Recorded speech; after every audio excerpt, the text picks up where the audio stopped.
দেশি বিদেশি বাঙালি অবাঙালি বিভিন্ন রকমের রান্না খুব সহজে বাড়িতে তৈরি করার জন্য সাবস্ক্রাইব করে নিন শম্পাস কিচেন। আর আমার সমস্ত রান্নার আপডেট সবার আগে পাওয়ার জন্য বেল নোটিফিকেশনটা ক্লিক করতে ভুলবেন না। নমস্কার, welcome to Shampa's kitchen. Shampa রান্নাঘরে আপনাদের সকলকে স্বাগত জানাই। আজকে আমি তৈরি করব আম ক্ষীর। গরমকালে আমাদের সকলের পছন্দ কিন্তু আম। পাকা আম খেতে আমরা সবাই ভালোবাসি, আর যদি সেই আম দিয়ে তৈরি করা হয় ক্ষীর তাহলে তো কোনো কথাই নেই। আপনারা দেখুন আমি কি করে আম ক্ষীর তৈরি করছি। এটা কিন্তু খুব ভালো একটা ডেজার্ট রেসিপি। আপনারা যে কোনো অনুষ্ঠানে বাড়িতে ডেজার্ট হিসেবে এই আম ক্ষীর সার্ভ করতে পারেন। আমার রেসিপিটা ভালো লাগলে অবশ্যই রেসিপিটাকে লাইক করুন, শেয়ার করুন। তাহলে চলুন তৈরি করে ফেলি আম ক্ষীর। আম ক্ষীর তৈরি করার জন্য আমাদের যে উপকরণগুলি লাগবে সেগুলি হলো, আমি দুধ নিয়েছি 1 লিটার, দুটো মাঝারি সাইজের পাকা আম আমি ছোট ছোট টুকরো করে কেটে নিয়েছি, একটা আম আমি পাল্প করে নিয়েছি, অর্থাৎ আমটাকে কিন্তু ছোট ছোট টুকরো করে তারপর এটাকে আমি পেস্ট করে নিয়েছি, 1 মুঠো কাজু বাদাম, 1 মুঠো কিশমিশ, চিনি, এলাচ গুঁড়ো, আর এর সঙ্গে লাগবে কনডেন্স মিল্ক। 7-8 মিনিট আগে আমি দুধটা জাল দেওয়া শুরু করেছি হাই ফ্লেমে। এবার দুধটা যখনই ফুটে উঠেছে এবার আমি ফ্লেমটাকে কিন্তু মাঝারি করে দেব, কারণ আমি 1 লিটার দুধ নিয়েছি। যতক্ষণ না দুধটা ফুটে 500 ml মতো হয়ে যাচ্ছে ততক্ষণ কিন্তু এটা ফুটিয়ে যেতে হবে। আর আঁচটাকে কমিয়ে নিয়েছি, অর্থাৎ মাঝারি আঁচে করছি। আর সবসময় নাড়তে হবে যাতে নিচে কিন্তু লেগে না যায়।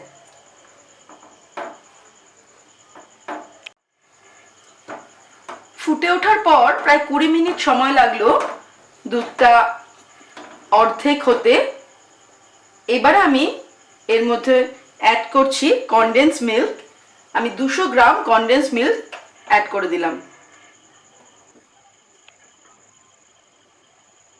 কনডেন্স মিল্কটা আমি ভালো করে মিশিয়ে দিলাম দুধের সঙ্গে।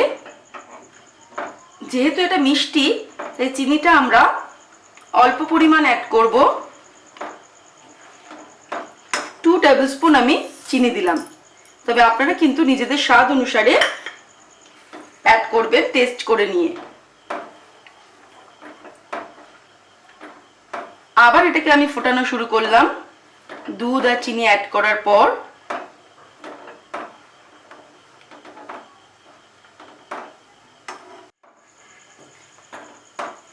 এবারে আমি এর মধ্যে অ্যাড করে দেব কাজু আর কিশমিশ।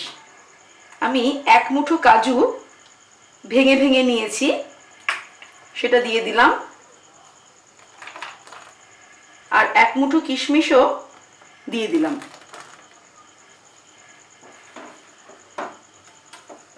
ক্ষীরটা প্রায় রেডি হয়ে এসেছে। আর কিছুক্ষণ ফোটালেই আমাদের ক্ষীরটা তৈরি হয়ে যাবে।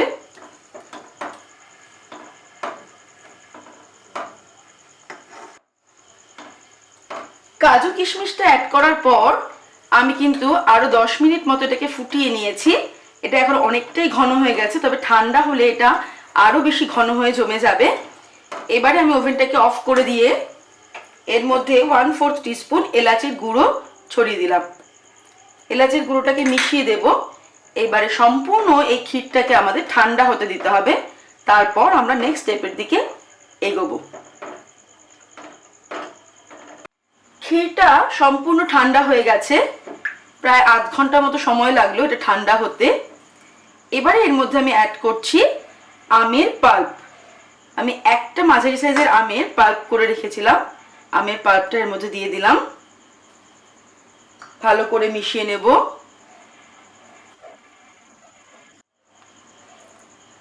আমের পাল্পটা ভালো করে আমি ক্ষীরের সঙ্গে মিশিয়ে দিলাম। আর এর মধ্যে অ্যাড করে দিচ্ছি ছোট ছোট টুকরো করে কেটে রাখা আম।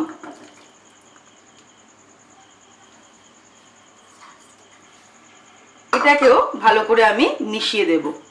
এবারে এটাকে আমি একটা বোলের মধ্যে নিয়ে নেব, নিয়ে 3 থেকে 4 ঘন্টা ঠান্ডা করতে হবে। এটাকে কিন্তু একদম ঠান্ডা ঠান্ডা সার্ভ করতে হয়। তারপর আমরা 3-4 ঘন্টা পরে ফ্রিজ থেকে বের করে এনেই সঙ্গে সঙ্গে এটাকে সার্ভ করব। আম ক্ষীর আমাদের তৈরি হয়ে গেছে। এবারে এটাকে আমি একটা বোলের মধ্যে নিয়ে নিয়েছি। এটাকে আমি ফ্রিজে ঢুকিয়ে ঢাকা দিয়ে 3 থেকে 4 ঘন্টার জন্য রেখে দেব। তারপর বের করে ঠান্ডা ঠান্ডা সার্ভ করব। 3-4 ঘন্টা পর আমি আম ক্ষীরটাকে ফ্রিজ থেকে বার করে নিয়ে একটা সার্ভিং বলে সার্ভ করে দিচ্ছি। এবারে ছোট ছোট টুকরো করে কেটে রাখা কিছু আমের কুচি দিয়ে আমি একটু গার্নিশ করে দিলাম। আর এর উপর থেকে আমি দিয়ে দেব অল্প পরিমাণ ক্রাশ করে রাখা কাজুর টুকরো। আমাদের আম ক্ষীর একদম কিন্তু সার্ভের জন্য রেডি। তৈরি হয়ে গেছে আমাদের সামার স্পেশাল রেসিপি আম ক্ষীর। আপনারা দেখলেন আমি কি করে আম ক্ষীর তৈরি করলাম। এটা কিন্তু ভীষণই টেস্টি, এটা আপনারা দেখেই বুঝতে পারছেন, খেতেও ভীষণ ভালো। আমার রেসিপিটা অবশ্যই বাড়িতে ট্রাই করুন এবং বাড়িতে আসা অতিথিদের ডেজার্ট হিসেবে সার্ভ করুন। আমার রেসিপিটা ভালো লাগলে রেসিপিটাকে লাইক করতে, শেয়ার করতে ভুলবেন না। আর নিত্য নতুন রেসিপির আপডেট পাওয়ার জন্য এক্ষুনি আমার চ্যানেলকে সাবস্ক্রাইব করে নিন। সুস্থ থাকবেন, ভালো থাকবেন। আমি আবার হাজির হব নতুন নতুন রেসিপির সঙ্গে। নমস্কার।